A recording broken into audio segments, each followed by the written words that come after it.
আসসালামু আলাইকুম রহমতুল্লাহি ওবরাকাতুহু। বিসমিল্লাহির রহমানির রহিম। আলহামদুলিল্লাহ ওয়াসসালাতু ওয়াসসালামু আলা রাসূলিল্লাহ। 40 হাদিসের আসরের আজ 16তম হাদিস। এই হাদিসটিতে রাসূল সাল্লাল্লাহু আলাইহি ওয়াসাল্লাম রাগ না করার ওসিয়ত করেছেন। এক ব্যক্তি এসে রাসূলুল্লাহ সাল্লাল্লাহু আলাইহি ওয়াসাল্লামকে কাছে আরজ করলেন, আওসিনি ইয়া রাসূলুল্লাহ সাল্লাল্লাহু আলাইহি ওয়াসাল্লাম, আমাকে ওসিয়ত করুন, আমাকে ওসিয়ত করুন। রাসূল সাল্লাল্লাহু আলাইহি ওয়াসাল্লাম বললেন, লা তাগযাব, তুমি রাগ করো না, গুসা করো না। ওই ব্যক্তি আবার বললেন, ইয়া রাসূলুল্লাহ আওসিনি, আমাকে আরো ওসিয়ত করুন। তিনি বললেন, লা তাগযাব, রাগ করো না।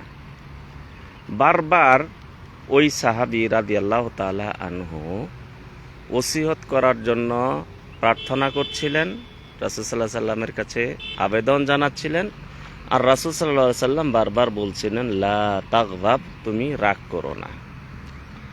রাগ না করার জন্য রাসূল সাল্লাল্লাহু আলাইহি সাল্লাম বারবার তাগিদ দিলেন। আমরা যদি একটু চিন্তা করি তাহলে বুঝতে পারবো রাসূল সাল্লাল্লাহু আলাইহি সাল্লাম কেন আমাদেরকে ওই ব্যক্তিকে বললেন এবং তথা আমাদের সবাইকে তিনি রাগ করতে নিষেধ করলেন। আসলে রাগের মাধ্যমে মানুষের হিতাহিত জ্ঞান লোপ পায়। রাগের মাধ্যমে মানুষের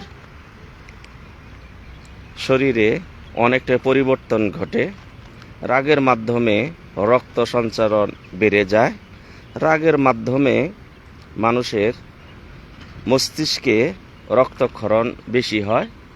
এই জন্য হিতাহিত জ্ঞান হারিয়ে ফেলে সে অনেক কিছু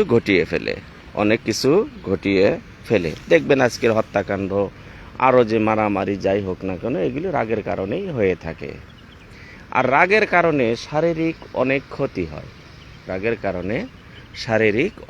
ক্ষতি হয়।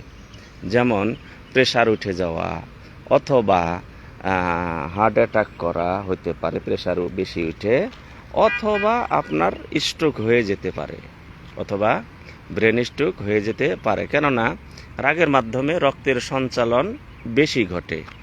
রক্তের সঞ্চালন তার যে নিজস্ব গতি আছে, গতির চেয়ে যখন বেশি ঘটে, তখন কিন্তু মানুষের রক্তের সঞ্চালন বেশি হওয়ার কারণে মস্তিষ্কে যখন বেশি রক্ত তার স্বাভাবিক বেশি সঞ্চালন হয়, তখন কভার না করতে পেরে রক্ত ফেটে যায়, তখন মানুষের ব্রেন স্ট্রোক হয়। আর আমরা যদি ভালোভাবে দেখি, তাহলে যখন মানুষ রাগ বেশি করে, তার রক্তের ভিতরে অন্য কিছু পদার্থ যোগ হয়ে তখন সেখানে ধোঁয়ার মতো উড়তে থাকে। অর্থাৎ এমন রক্ত নালীগুলিকে আরও দ্রুত গতিতে সঞ্চালন করে এই রক্ত বেশি জোরে সঞ্চালন করার কারণে মানুষের রগের ভিতরে বেশি রক্ত চলার কারণে, তাড়াতাড়ি রক্ত চলার কারণে, যেখানে ব্যাঘাত ঘটার কারণে হয়তোবা কোনো রগ ছিঁড়ে যেতে পারে।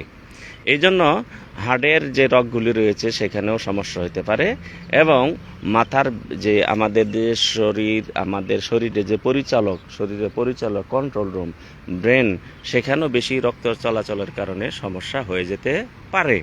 এই জন্য আমাদেরকে কন্ট্রোল করতে হবে রাগ থেকে কন্ট্রোল করার জন্য রাসূল সাল্লাল্লাহু আলাইহি ওয়াসাল্লাম আমাদেরকে যে ঔষধগুলি দান করেছেন, তার ভিতরে একটি হলো দাঁড়িয়ে থাকলে বসে পড়বেন, বসে থাকলে শুয়ে পড়বেন, তাহলে রাগ কমে যাবে।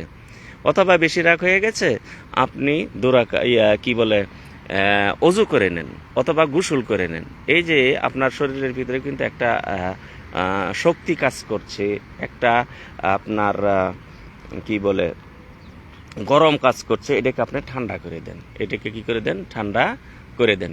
আমরা দাঁড়িয়ে থাকলে শক্তি বেশি হয়, বসে থাকলে শক্তি আরো কমে, শুয়ে থাকলে আরো শক্তি কমে যায়। আর যদি বেশি রাগ হয় তাহলে মাটির ভিতরে শুয়ে পড়ে, কেন মাটিতেও কি রয়েছে আপনার শোষণ শক্তি রয়েছে এবং আপনাকে ঠান্ডা করবে।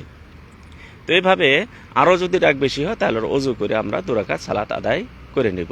তো যাই হোক, আমরা রাগ যেন আমরা বেশি না করি, রাগ কন্ট্রোল করার জন্য যা করণীয় সেগুলি যেন আমরা করি। আল্লাহ তাআলা আপনাদের আমাদের সবাইকে তৌফিক দান করুন। আসসালামু আলাইকুম রহমতুল্লাহি ওয়া বারাকাতুহু।